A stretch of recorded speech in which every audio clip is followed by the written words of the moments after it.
Bismillahirrahmanirrahim. Assalamualaikum warahmatullahi wabarakatuh. Selamat pagi teman-teman. Dan selamat pagi juga kepada Pak Oki. Semoga kita semua dalam keadaan sehat walafiat. Dan tak lupa saya ucapkan terima kasih kepada dosen kita yang terhormat yaitu Pak Oki Saputra yang telah memberikan kami kesempatan untuk menyampaikan materi kali ini yang membahas tentang proyeksi kebutuhan energi listrik Provinsi Lampung. Sebelum kita mempresentasikan materi hari ini, saya memperkenalkan terlebih dahulu anggota kelompok kami.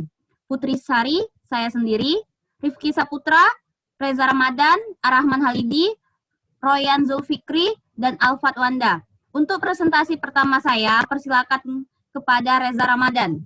Kepada Reza, saya persilakan.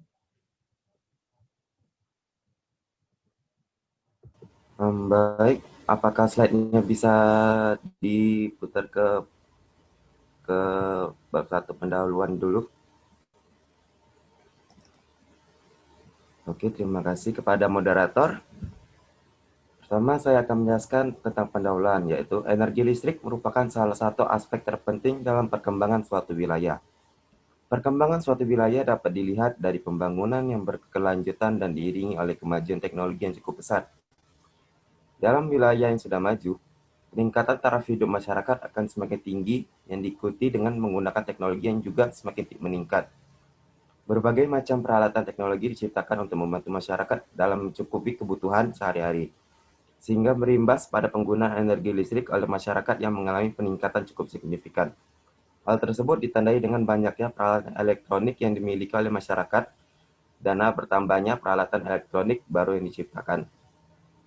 Namun, seiring dengan peningkatan penggunaan energi listrik yang semakin tinggi, kurang disadari oleh para pengguna energi listrik, sehingga dalam penggunaannya tidak memperdulikan ketersediaan energi listrik yang ada pada saat ini. Untuk menghindari terjadinya krisis energi listrik, diperlukan usaha pengembangan sistem tenaga listrikan dengan melakukan suatu perkiraan mengenai besaran kebutuhan energi listrik. Selain itu, 4.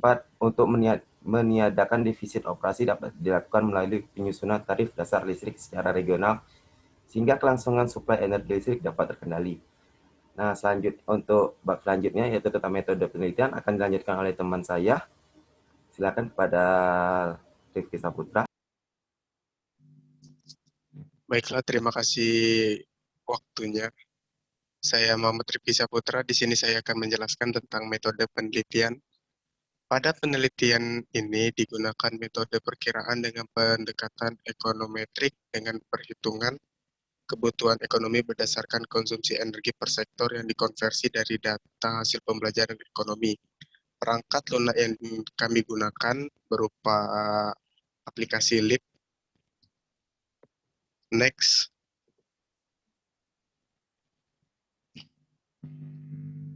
Baiklah, ini adalah hasil dari penelitian yang telah kami lakukan. Dapat dilihat dari gambar. Itu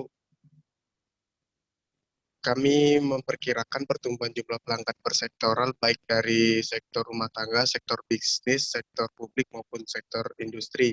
Pada gambar tersebut juga dapat dilihat bahwa kenaikan semua sektor mengalami kenaikan yang sangat signifikan.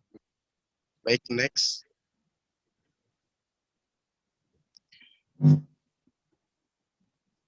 Dari gambar di atas dapat dilihat pertumbuhan jumlah pertumbuhan pelanggan dari rumah tangga tumbuh lebih cepat dengan pertumbuhan rata-rata per tahun sebesar 17,4% dari tahun 2015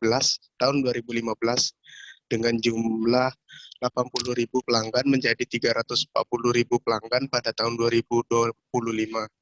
Sedangkan pertumbuhan jumlah pelanggan sektor industri memiliki pertumbuhan jumlah pelanggan paling sedikit dengan rata-rata pertumbuhan sebesar 8,3% per tahun.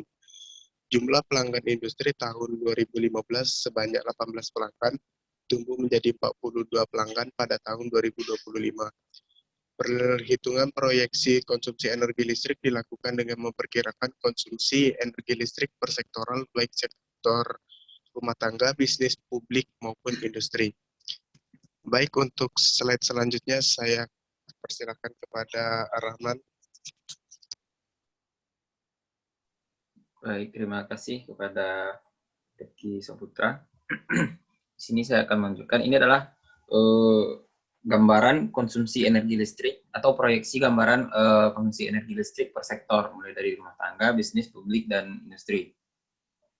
Overall dari 2015 hingga ke tahun 2025, di sektor rumah tangga, bisnis, dan publik itu selalu mengalami peningkatan tiap tahunnya tanpa ada fluktuasi, kecuali di bagian industri. Karena di sini kenaikan konsumsi energi listrik khususnya di bagian rumah tangga, semakin banyak tingkat penduduk di Indonesia, maka konsumsi energi listrik ini akan cenderung lebih tinggi karena pemakaian listriknya akan bertambah. Dan ini dari tahun 2025 sampai dengan seterusnya itu mungkin akan mengalami peningkatan. Kita lihat saja dari tahun 2015 itu menunjukkan angka di atas 150.000 megawatt hour, dan itu naik satu tingkatan menjadi 200, 250, 300 dan seterusnya. Baik, dan ini diperkirakan akan mengalami losses sebesar 10% di setiap sektornya dari tahun 2015 hingga ke tahun 2025 tersebut. Bisa untuk selanjutnya mungkin akan ini gambar beban puncak diambil sebagai contohnya itu yang rumah tangga tadi. Dari gambar dapat dilihat besar beban puncak di Provinsi Lampung berdasarkan konsumsi energi listrik total, faktor beban dan jam operasional selama 1 tahun. Dari hasil perhitungan beban puncak dapat diketahui bahwa beban puncak di Provinsi Lampung sebesar 30,06 megawatt pada tahun 2015 dan tumbuh hingga ke tahun 2025.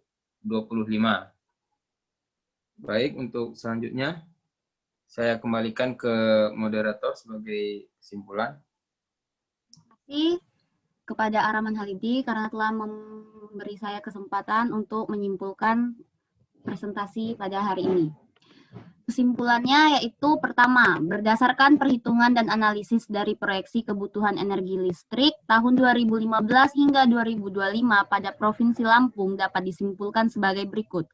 Persentase rata-rata pertumbuhan jumlah pelanggan di Provinsi Lampung dari tahun 2015 sampai tahun 2025 tumbuh sebesar 16,63% per tahun.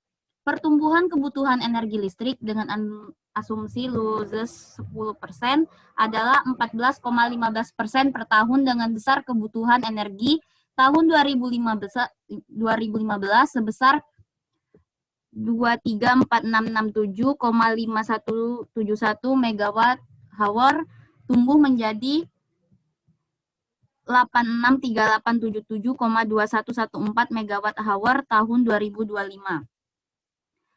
Pertumbuhan beban puncak untuk Provinsi Lampung sebesar 30,07 megawatt tahun 2015 dan tumbuh menjadi 110,68 megawatt tahun 2025. Sampai sini materi yang dapat kami paparkan. Untuk lebih dan kurangnya mohon dimaafkan. Akhir kata, kelompok kami ucapkan terima kasih atas partisipasi teman-teman dan Bapak yang telah mendengarkan. Wabillahi taufiq wal hidayah. Wassalamualaikum warahmatullahi wabarakatuh. Teman-teman boleh dihidupkan kameranya.